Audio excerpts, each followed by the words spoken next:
It's Friday, it's midday. I'm here again with Wanderers manager Marc. The weekly catch-up is back. How are you doing? I'm alright, mate. Good stuff. It actually doesn't feel like that long ago we were doing this, No, does it? zero break. Right, okay, Zero break. No, it does feel like that, but, you know, busy times and all good. Yeah. Now, obviously, we've had a little break, well the players have, but pre-season starting on Tuesday, the lads are back. You've now had 2 sessions. How's it going so far?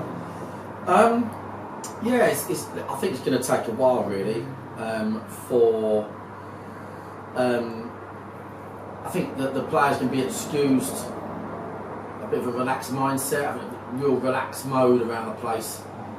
When you have such an intense finish to the season, it's bound to be the case that you can't really expect the lads to come back and be banging the boards down. They've only had about a 4-week break, and the first week of that would have been just recovering from that, you know, epic game. So yeah, pretty relaxed, mate. We have got the knock-on of COVID and all the rest of it. There's quite a few boys on weddings and all sorts of things. I've been a little bit flexible this year, to be fair, mate. Yeah, 5-week pre-season, and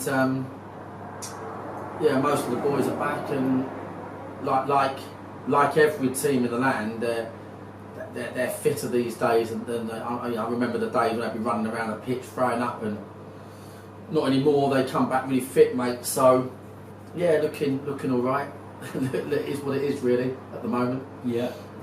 Now, obviously, the season finished, and I know that literally after the whistle went, you were already in close season mode, looking at bringing some new faces in. You have brought some players in. We'll talk about the lads that have moved on in a minute. But yeah, you know, are you pleased with the business you've done so far? Yeah, I mean, the 3 good lads. It could have taken them a while to fit into how we play and stuff, and that's how it is here with new signings. But great lads, that's the best thing.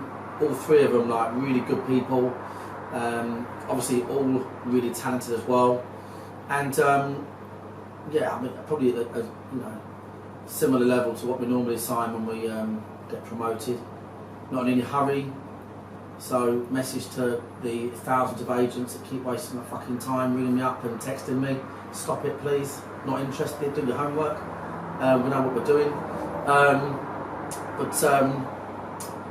Yeah, mate. We're really confident in the boys we've got, and I think the 3 we've got are just be ancillary to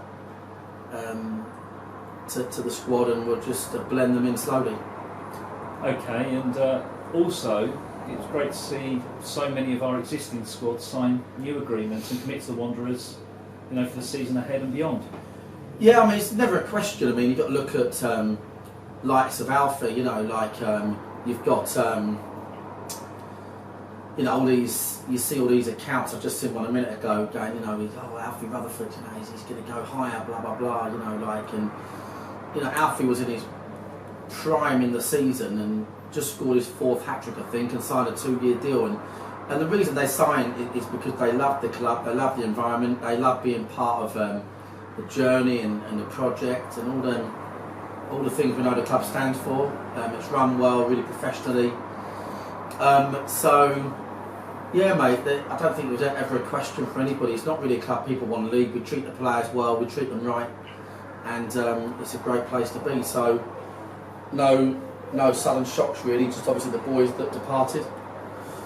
You know, we'll miss them dearly. And I was watching back the bunch of amateurs, the semi-final and the final, and you just look at, like, I think about the likes of Kane Wills, and I don't think he was even named in the semi. I might be wrong, and he's on the touchline shouting instructions at people. I can see it on the video.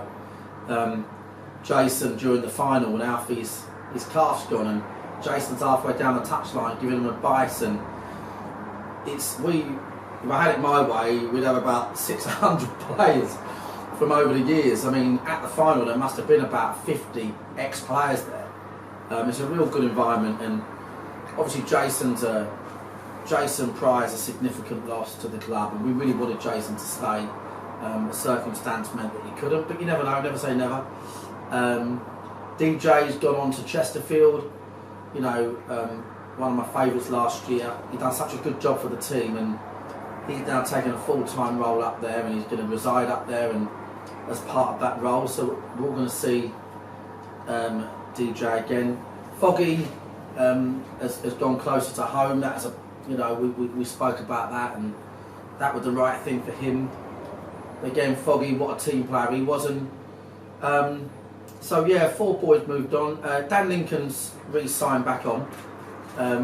People have been asking about that, so Dan's back on board, which is great. So Slav and Dan are going to take us forward, and we're just looking forward to it. We've seen the fixtures in terms of the match day schedule, not the actual opponents, and there's eight Tuesday night games before mid-December. So obviously it's a 24 team league, which we've not been used to. And on top of that, they've kind of front stacked a bit more old school, because last year they were a little bit too relaxed on that, they thought.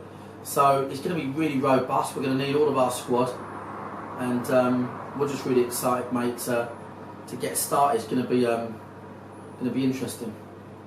Indeed, yeah. The fixtures come out on the 6th, so yeah, next week. Yeah, next week. Watch this space. Next Wednesday. We want a home game, first game, and we want to sell the place out. I think we will. That's the plan. Yeah. Now, before the league season starts, obviously we've got the pre-season schedule. Yeah. 6 games starting tomorrow. When we've got a nice local trip to Roffey. If anyone's going over there, can they let us know? Because I think Roffey, you know, it's a charity game and a really worthy cause. Roffey are friends of ours, run by one of our club legends, Andy Lampard, whose brother James is, you know, also a club legend and one of our, you know, staunchest supporters now. And you know, we're going over there predominantly for them boys and the cause.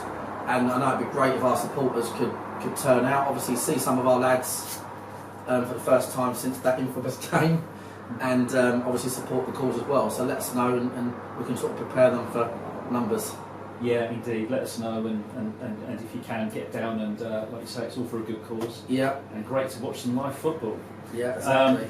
Obviously, the games come thick and fast, because then on Tuesday we're at home, Meadowbank, for Sutton United, League 2 Sutton United as visitors. Yeah. And then next Saturday we've got National League South, newly promoted Farnborough Town. Yeah, Farnborough FC. Yeah, Farnborough FC. Yeah, no, we're obviously all eyes on Sutton United, really. League 2 opposition, full strength. Matt and the club have just done, you know, probably the best job in the country, really, in the last sort of 4 or 5 years for that. You know, Sutton United, I remember them getting relegated to the Ryman Prem from the Conference South the year that Lewis won it. That's, you know, like, this club's come right through the ranks. So League 2 side now, got to Wembley last year, now down at Meadowbank, so hoping Sutton fans support the fixture. I think the weather's going to be cracking. The fans only be open, etc. And it's both teams' first kind of friendly, if that makes sense, against the opposition of sorts. So yeah, it'd be good to pack it out. Yeah, absolutely. You know, the tickets are selling, and you can pick them up online. Just go to dorkingwaters.com, home and away. Yeah. You can pick up their tickets there. So finally, Marc, I just want to mention that next Thursday, sandwiched between Sutton at home and Farnborough at home, Yeah.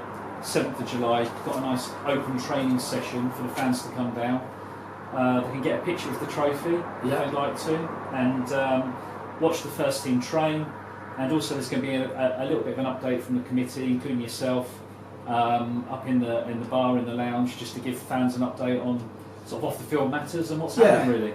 Yeah. Well, this is really for all the sort of like staunch Dorking fans. There's a lot going on off the pitch this year. We've got to improve Meadowbank, and